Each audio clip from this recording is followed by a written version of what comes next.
어, 국방대학교 교회 새롭게 부임한 신형철 목사입니다.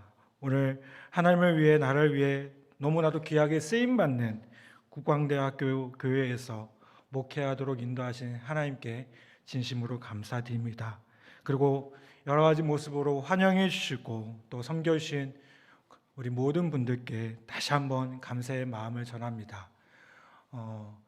제가 여기 오면서 여러 가지 생각들이 있었습니다. 그 중에 한 가지가 내가 잘 할 수 있을까?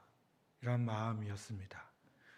국방대학교가 어떤 곳인지 제가 너무나도 잘 알고 있었고 또 저희 여기 담임하셨던 우리 최성경 목사님 너무나도 훌륭한 목사님을 제가 잘 알고 참고로 동기입니다. 그래서 너무나도 잘 알기 때문에 너무나도 존경하고 또 목회를 너무나도 잘하는 걸 알고 있기 때문에 약간의 부담도 있습니다. 그런데 우리 여기 계신 우리 집사님들, 권사님들, 또 장로님, 또 안수사님, 우리 모든 분들을 뵈니까 우리 여기 계신 분들과 함께라면 또 하나님 주신 그 힘 가지고 이 모든 사역들을 기쁘게 감당할 수 있을 줄 저는 분명히 믿습니다. 부족합니다. 많이 도와주시고 또 기도해 주시고 함께 섬겨 주시기를 다시 한번 부탁을 드리겠습니다. 오늘 추수감사 주일입니다. 뭐 하는 날이겠습니까? 한마디로 감사하는 날입니다. 그렇다면 무엇에 감사해야겠습니까? 저는 무엇보다 하나님의 은혜에 감사해야 한다고 생각합니다. 물론 한 해 동안 지켜주시고 인도해 주신 것에 대해서 감사해야 됩니다. 건강을 주셨고요. 또 자녀들과 가정에 많은 축복들을 주신 것, 또 우리가 섬기는 그 학교 위에 놀라운 은혜를 더하여 주신 것에 감사해야 합니다. 사실 이 감사의 조건들을 생각해 보면 말할 수 없이 많음을 보게 됩니다. 그런데 그런 감사의 제목보다 더 큰 감사의 제목이 있다는 것입니다. 그것은 바로 하나님의 은혜에 대한 감사입니다. 그렇다면 은혜가 무엇이겠습니까? 예수님께서는 은혜가 무엇인지 말씀하기 위해서 오늘 본문 말씀에서 한 가지 이야기를 해주십니다. 예수님은 하나님의 은혜를 세상에 전하시기 위해 이 땅에 오셨습니다. 은혜로 세상을 구원하시고 은혜로 치유하기를 원하셨습니다. 거기에는 조건도 없고요, 대가를 요구하지도 않고요, 거저 주시는 은혜를 전하시기 위해 오셨습니다. 은혜 없는 세상에서 은혜를 전하도록 제자들을 부르셨습니다. 그리고 그들을 세우셨습니다. 그런데 제자들은 아직 은혜의 차원에 나아가지 못하고 있음을 보게 됩니다. 그들은 언제나 하나님과의 관계도 계약 관계로 생각하고 있었습니다. 계약 관계라는 게 무엇일까요? 내가 무엇을 하고 얼만큼 충성하면 하나님께서 이만큼 해주셔야 된다라는 그런 생각이 그들 가운데 있었다는 겁니다. 그러한 제자들을 일깨우시기 위해서 예수님은 하나의 이야기를 들려주시는 겁니다. 천국은 마치 품꾼을 얻어 포도원에 들여보내는 포도원 주인과 같다라는 말씀으로 이야기가 시작이 됩니다. 그는 아침 일찍 인력 시장에 나가서 일할 곳을 애타게 찾고 있는 사람들을 불러다가 자신의 포도원에 나가서 일하도록 합니다. 아침에 뿐만이 아니었습니다. 정오에도 부릅니다. 오후 3시에도 부릅니다. 나가보니 여전히 일할 곳을 찾지 못해서 전전긍긍하는 사람들을 보게 되었습니다. 그들도 포도원에 들어가서 일하라고 불렀습니다. 그리고 오후 5시에도 나가보니까 초췌한 모습으로 하루 종일 일할 곳을 찾지 못하는 사람들을 발견하게 됩니다. 일할 시간이 얼마 남지 않았습니다. 하지만 그도 불러서 일하라고 했습니다.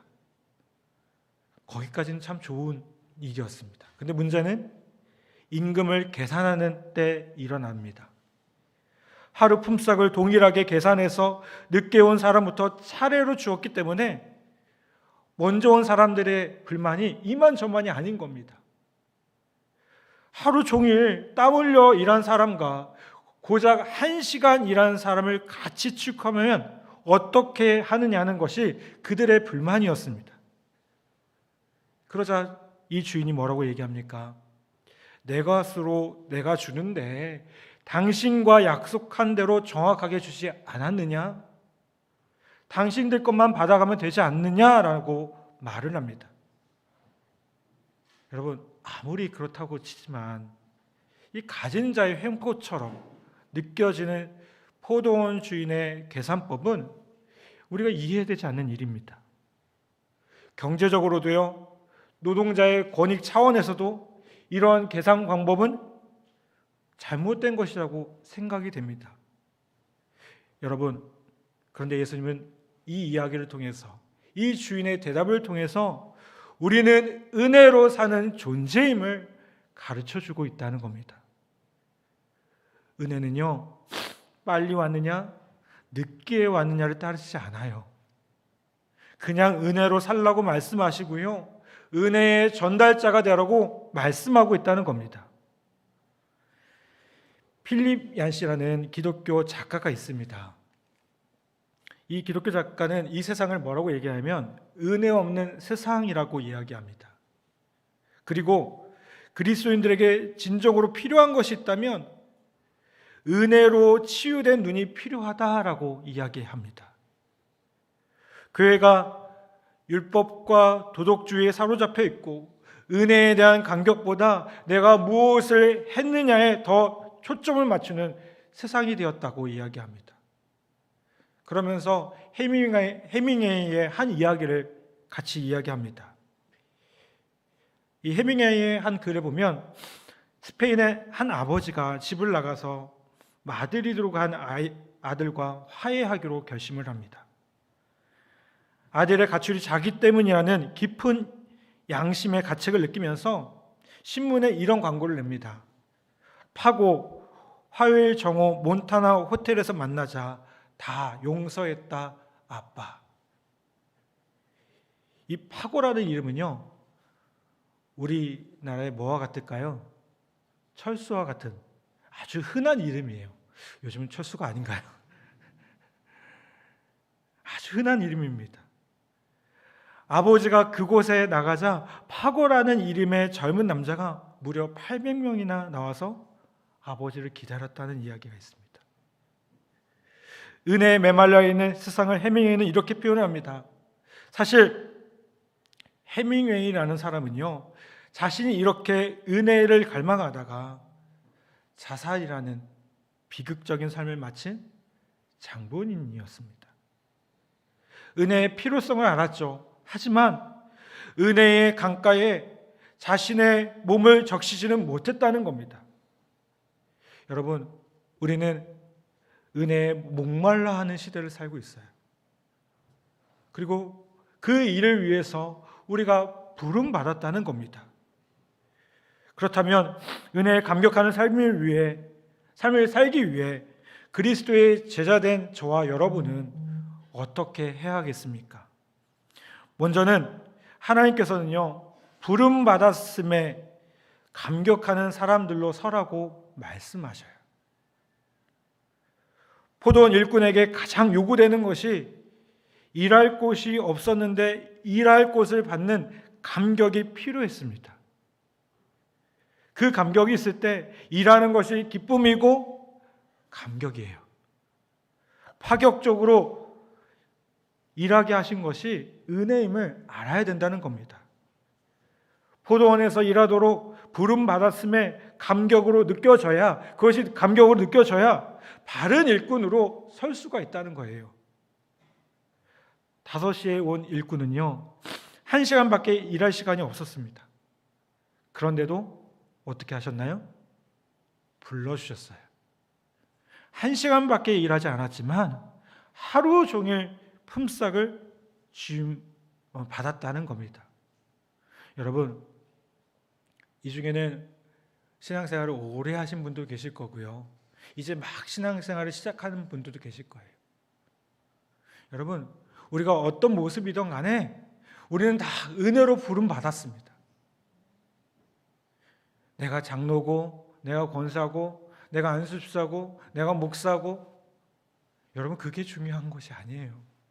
하나님이 우리를 부르셔서 하나님의 일을, 오늘 이 국방대학교 교회 비전을 보니까요, 국군 복음화를 위해서, 그 사명을 위해서 부름받았다는 그 사실을 우리가 감격하고 기억하기를 간절히 부탁을 드립니다. 두 번째로는 하나님께서는요, 은혜에 감격하며 일하라고 말씀합니다. 포도원에서 일하는 일꾼들을 두 부류로 나눌 수가 있습니다. 어떻게 나눌 수 있겠습니까? 은혜에 감격해서 일하는 사람, 그리고 주어진 은혜에 감격하는 사람이 있는 반면에 어떤 사람이 있었을까요? 계약으로 일하고 더 달라고 불평을 토해 놓는 사람이 있었다는 거예요. 그렇게 나눠진다는 겁니다. 여러분, 주님께서 세상에 보내시기를 원하시는 사람은 어떤 사람일까요? 은혜에 감격하는 사람이에요. 은혜에 감격하는 사람이에요. 우리가 찬송가 305장에 보면 너무나도 잘 아는 찬송이 나오죠.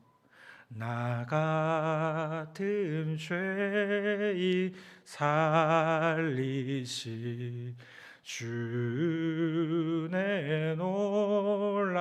놀라워. 아멘. 이 찬양은요, 노예 무역상이었던 존 누턴이라는 사람이 쓴 겁니다. 물에 빠져서 죽을 뻔한 폭풍 가운데 그는 처음으로 하나님을 만나게 됩니다. 그의 변화는요, 서서히 찾아왔기에 회심 후에도 계속 노예 무역을 합니다. 그러나 그는 그 직업을 결국 버리게 되고요, 목사가 되었고요, 노예 제도의 폐지를 위해서 싸우게 됩니다. 존 노턴이 그렇게 할 수 있었던 이유가 무엇일까요? 자신이 건짐받은 그 모습을 잊지 않았다는 겁니다. 그 은혜를 잊지 않았다는 겁니다. 그리고 그렇게 찬양했습니다. 나 같은 죄인 살리신 주 은혜 고마워. 나 같은 죄인 살리신 주 은혜 놀라워. 여러분, 이 찬양과 같이 우리의 가슴 속에 이러한 쓰임에 대한 감격이 있을 때 우리는 진정으로 은혜로 살아가는 사람, 하나님의 제자된 모습으로 살아가는 사람이 될 수 있으리라 분명히 믿습니다. 마지막으로 하나님께서는요, 은혜의 전달자가 되라고 말씀하세요. 제가 앞서 말한 것처럼 세상은 어떻습니까? 은혜에 목말라 해요. 은혜가 참 없다고 생각해요. 그래서 그 세상 가운데 주님은 우리로 하여금 은혜의 전달자로 살라고 말씀하고 계셔요. 여러분, 은혜의 전달자가 되기 위해 가장 먼저 필요한 것은요, 은혜에 대한 감격입니다. 내가 은혜로 살아가는 사람이다. 오늘 설교의 제목처럼 모든 것이 주님의 은혜구나. 내가 살아있는 것, 내가 숨쉬는 것, 내가 하나님의 백성으로서 살아가는 것, 하나님의 자녀로 살아가는 것, 모두가 하나님의 은혜구나. 천국은 포도원에서 부름받은 일꾼과 같다고 하신 말씀은요, 바로 제자들이 은혜의 사역을 위해 세움받은 존재들임을 강조해주고 있다는 겁니다. 말씀을 통해서 하나님의 은혜를 선포하고 성만찬을 통해서 예수 그리스도의 피 흘리심과 상하심을 전하도록 세움받았습니다. 은혜의 전달자가 되어서 상한 심령을 치유하고 병든 세상을 새롭게 하도록 보내시기를 원하고 계신다는 겁니다. 여러분, 천국은요, 은혜에 감격하며 그 은혜 때문에 은혜를 위해 일하는 포도원 품꾼들과 같습니다. 그들은 오직 은혜에 이끌려 사는 사람들입니다. 자신의 몸집을 불리고 그것을 자랑하기 위해 살아가는 사람들이 아니고요, 자신의 연약함을 알고 자신의 부족함을 알고 그럼에도 불구하고 사랑하여 주시고 구원하여 주시고 은혜로 살게 하신 것을 믿음으로 나아가는 그런 사람들이 살아가는 것이 천국이라는 겁니다. 얼마 전에 지구촌 교회 원로 목사님이신 이동호 목사님께서 큰일을 치르셨습니다. 아마 아시는 분도 계실 거예요. 목사님의 작은 아드님이 암으로 천국을 먼저 가게 되었습니다. 목사님은 사랑하는 아들을 천국으로 먼저 보내고요. 손양원 목사님이 여순 사건 때 두 아들을 이룬 후 장례식에서 10가지 감사 기도를 드린 것처럼 아들 범과 작별하여 드리는 감사라는 편지를 지인들과 나누게 됩니다. 제가 오늘 그 내용을 좀 소개해 드리도록 하겠습니다. 1. 아들이 지독한 암의 통증에서 해방되어 감사합니다. 2. 영광의 나라 천국에 입성하여 감사합니다. 3. 그동안 유머가 많던 아들로 인해 누린 기쁨을 인해 감사합니다. 4. 단 한 번도 불평 없이 자랑만 하던 아내와 애교 덩어리 손자를 남겨주어 감사합니다. 5. 어려서 게임을 좋아하더니 게임 변호사가 된 것을 감사합니다. 6. 아들의 고통을 통해 예수님을 내어오신 하늘 아버지의 고통을 알게 하심을 감사합니다. 7. 아들의 투병을 통해 수많은 암 환자의 고통과 연대하게 된 것 감사합니다. 8. 또한 자식을 먼저 떠나보낸 수많은 부모들의 고통과 연대하게 되어 감사합니다. 9. 아들의 치유를 위해 기도한 수많은 중보자들과 한 지체가 되어 감사합니다. 10. 아들이 간 천국을 더 가까이 소망하게 되어 감사합니다. 2020년 10월 가을 하늘 아래 아들 범을 천국으로 보내는 목사 아빠 이동원. 이런 글입니다. 사랑 여러분, 죄인들을 향한 하나님의 모습이 어떤 모습이겠습니까? 우리는 하나님에 대해서 오해할 때가 많아요. 무서운 분으로, 엄한 분으로. 저 역시 마찬가지였습니다. 저는 교회 안에서 자라왔습니다.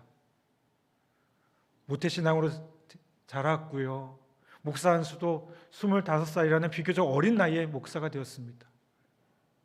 군목으로 사역하면서요, 정말 교회 안에서 자란다는 것이 무엇인지를 너무나도 깊이 아는 사람입니다. 근데 그러다 보니까요, 제 안에 어떤 모습이 있었을까요? 이 하나님과의 관계가 너무나도 중요한 걸 알기 때문에 제 안에 저를 정죄하고 저를 판단하고 그것을 넘어서 남을 판단하는 모습이 내 안에 있었다는 겁니다. 하나님이 무서웠습니다. 물론 하나님 무서운 분입니다. 그런데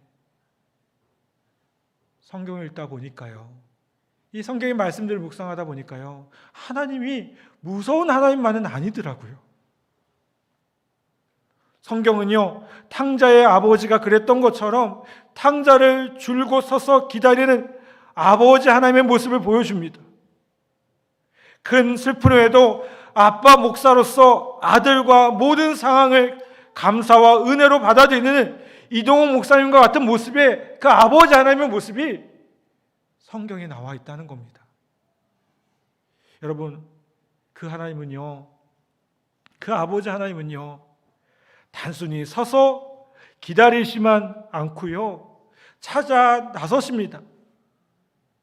목자가 잃은 양을 여인이 잃어버린 동전을 찾아 나선 것처럼 그분은 찾아 나서십니다. 그분은 이미 찾고 계십니다. 그리고 어떤 목자나 여인보다 무한히 먼 길을 걸어가셨습니다. 진정 그분은 하나님의 신분에서 인간의 신분이 되기까지 아주 먼 길을 가셨습니다. 그리고 죄인에게 찾아오셨습니다. 우리에게 찾아오셨습니다. 그렇게 해서 우리는 살게 되었고요.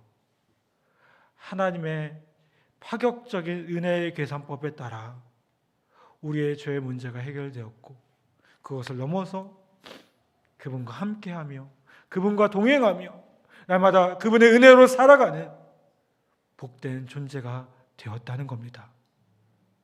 사랑 여러분, 하나님은 이제 우리가 은혜로 살아가며 은혜의 전달자가 되라고 말씀하고 계십니다.